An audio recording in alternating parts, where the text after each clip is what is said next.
Muy buenos días, mi nombre es Alison Lafarga y soy parte del equipo número 2 conformado por Cheryl Crow, Merely Benítez y Gael González. El día de hoy mi equipo y yo les presentaremos el tema de la Guerra Fría. Después de la Segunda Guerra Mundial y tras haber luchado contra un enemigo común, Estados Unidos y la Unión Soviética se enzarzaron en sus propias disputas. En 1947 Europa y el mundo quedó dividido en dos bloques: el capitalismo estadounidense contra el comunismo soviético. La parte del este pertenecía a la URSS. Las nuevas democracias populares estaban regidas por el poder comunista de Stalin. En la parte occidental se instalaron las democracias liberales. El camino hacia esta guerra ideológica comenzó con el Plan de Marshall, un plan económico en el que Estados Unidos prestaba recursos a Europa para que se recuperara de la Segunda Guerra Mundial y pudieran combatir al enemigo comunista. En respuesta a este movimiento, los soviéticos crearon el Comecon, un consejo para integrar económicamente todos los regímenes comunistas.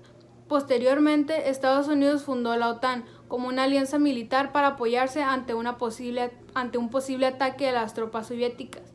Los comunistas no tardaron en hacer una alianza similar llamada el Pacto de Varsovia. Los intereses de estas regiones para situarse en un bando u otro. La principal característica de esta guerra es que no combatieron directamente, sino que participaron en guerras localizadas en otros países: Vietnam, Afganistán y Corea. Fueron los campos de batalla, mientras que China y la Unión Soviética eran aliadas de Corea del Norte.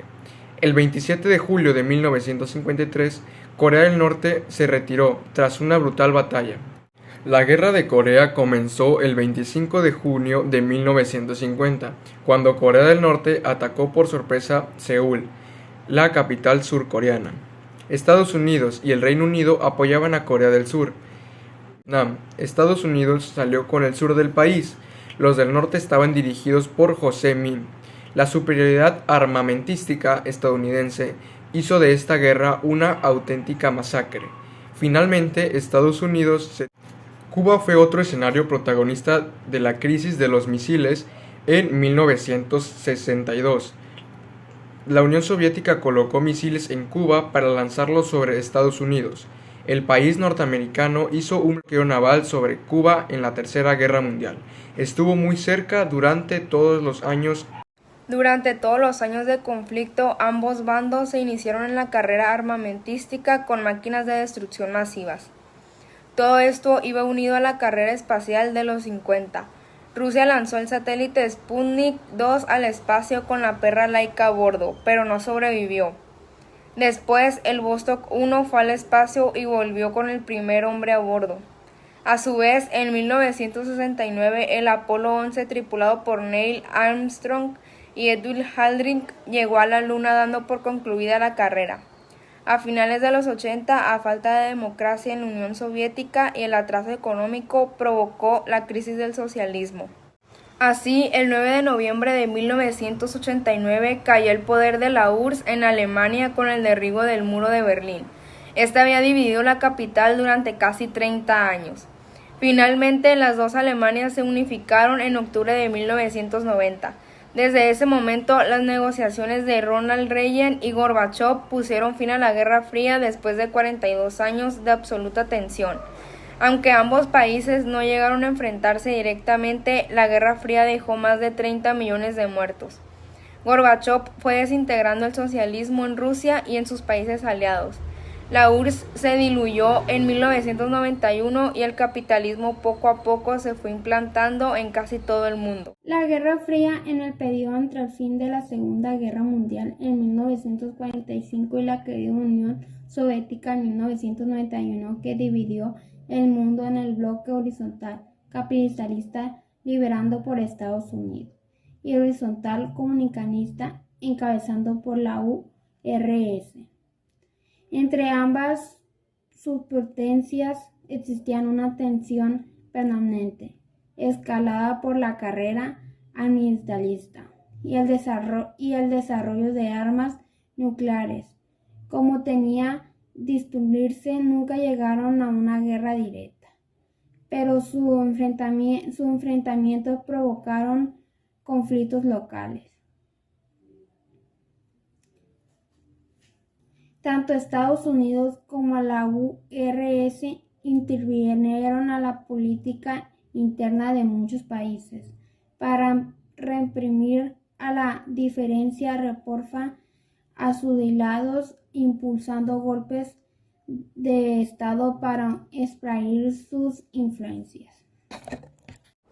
Bien, un nuevo punto para tocar en este tema es cómo vivió México la Guerra Fría. En todo caso, parece confirmarse la sospecha de que los alegatos abstractos sobre la soberanía y autodeterminación de los pueblos obedecen también a las necesidades de regular el conflicto interno de las élites, en especial la de los contingentes de los expresidentes Cárdenas y Alemán en la política mexicana. Como es común en otras experiencias, la política exterior es una faceta de la interior.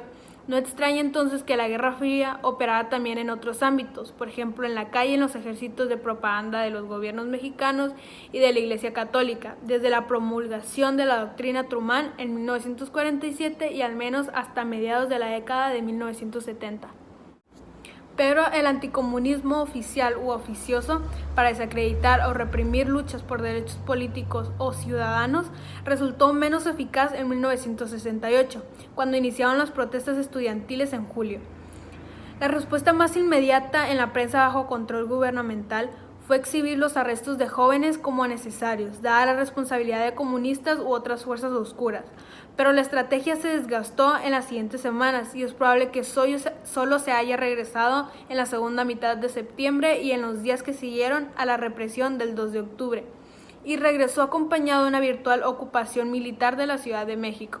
Tal vez esto ilustre las instituciones del oficialismo mexicano en la Guerra Fría, es decir, la necesidad de temperar los discursos anticomunistas y utilizarlos casuística, pero no sistemáticamente. En noviembre de 1989, que fue la caída del muro de Berlín, y en diciembre de 1991 desaparecería oficialmente la URSS, que se dividió en las repúblicas postsoviéticas actuales. La Guerra Fría había acabado.